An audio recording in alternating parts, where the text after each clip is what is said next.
En 1973 Chile está paralizado. Una huelga de transportes bloquea las carreteras y vacía los comercios.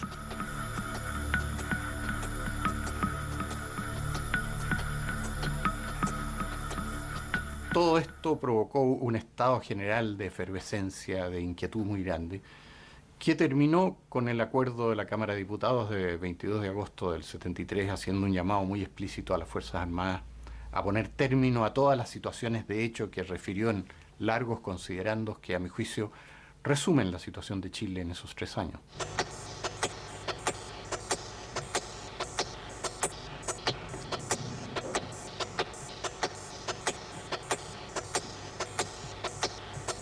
Allende intenta serenar a los chilenos con un discurso que ni a él mismo le convence. Regular apenas.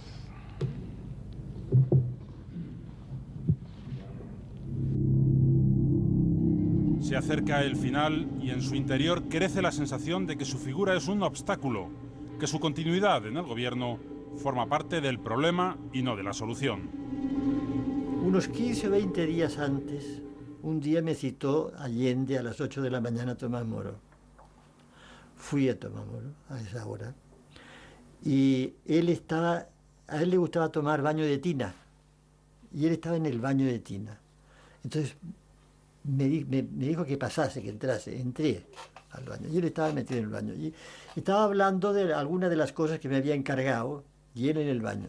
Y estas cosas las tenía Allende, de que de repente interrumpía la cosa por más trascendental que uno pudiese pensar, y salía con una cosa como para cortar el hilo.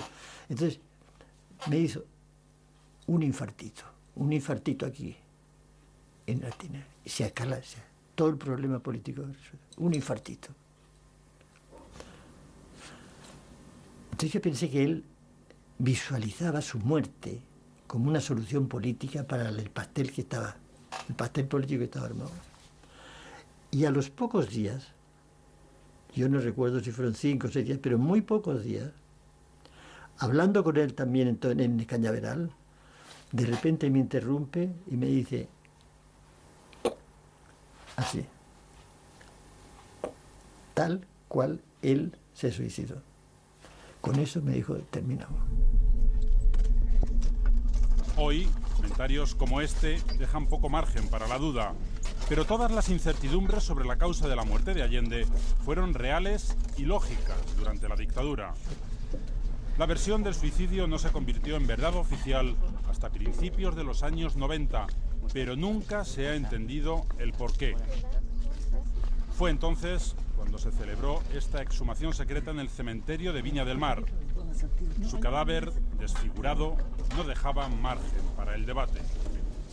Hasta hoy, nunca se había contemplado este momento. Por eso, nunca hasta hoy se había entendido por qué ese día se abrió paso a la verdad y se cerró el debate. Enemigos tenaces y constantes existían antes de la elección. Hoy ya nadie discute que el proyecto de Allende estaba herido de muerte desde el mismo momento en que ganó las elecciones de 1970. Al entonces presidente de Estados Unidos, Richard Nixon, le pareció altamente peligroso y ordenó poner fin al experimento. Pero lo que tampoco vimos en ese minuto, y lo menospreciamos, y lo menospreció gran parte de la izquierda latinoamericana, pero Nixon y Kissinger no, es que la experiencia chilena era mucho más peligrosa que la guerrilla cubana o guevarista. Por eso, Nixon y su secretario de Estado, Henry Kissinger, contemplan con espanto la llamada vía chilena al socialismo, sobre todo por lo que pueda tener de contagioso en Europa o Latinoamérica. Es plena Guerra Fría. Estados Unidos y la antigua Unión Soviética juegan con el mapamundi como si se tratara de un tablero de mesa. Gran parte de las operaciones encubiertas de la CIA ya se conocen, están en Internet.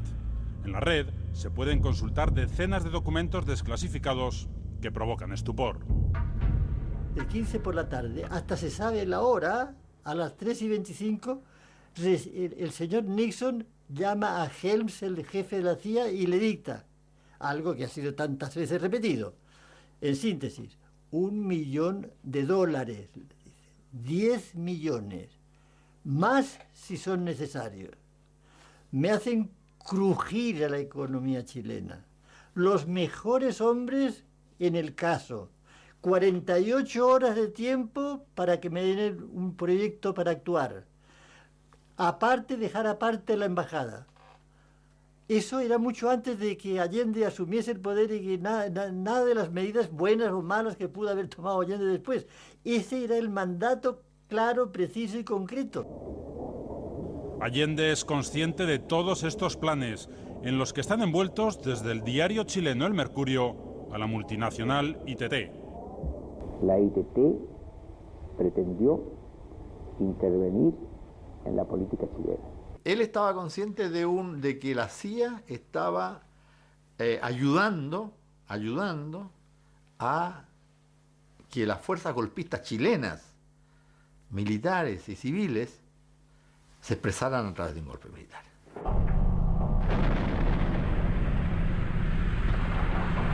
La orden de zanjar la vía chilena al socialismo culmina el 11 de septiembre de 1973. Algunos funcionarios de Estados Unidos se sienten responsables y orgullosos. En este documento, el propio agregado naval en Santiago se refiere al golpe como nuestro día D.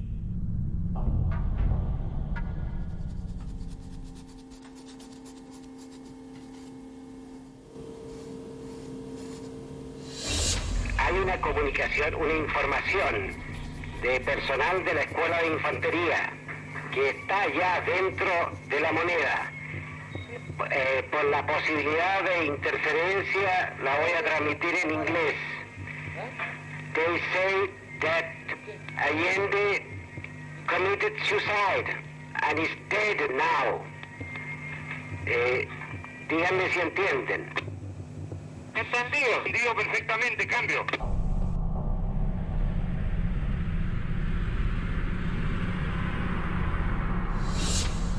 El comandante jefe, lo siguiente.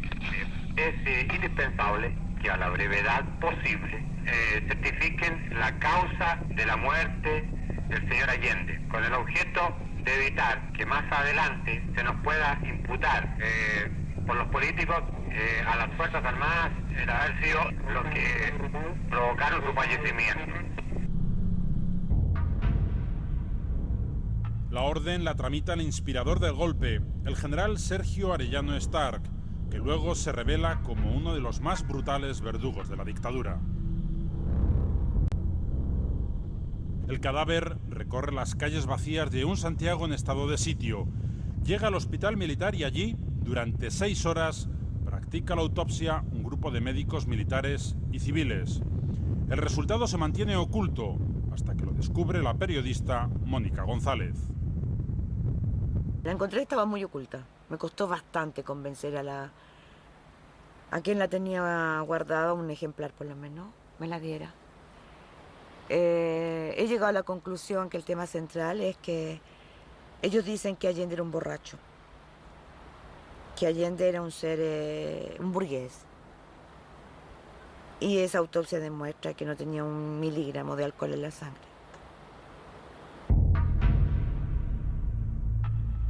Croquis, fotografías, detalles de una escena fatal. Llama la atención tanto pudor legalista en medio de tanta destrucción.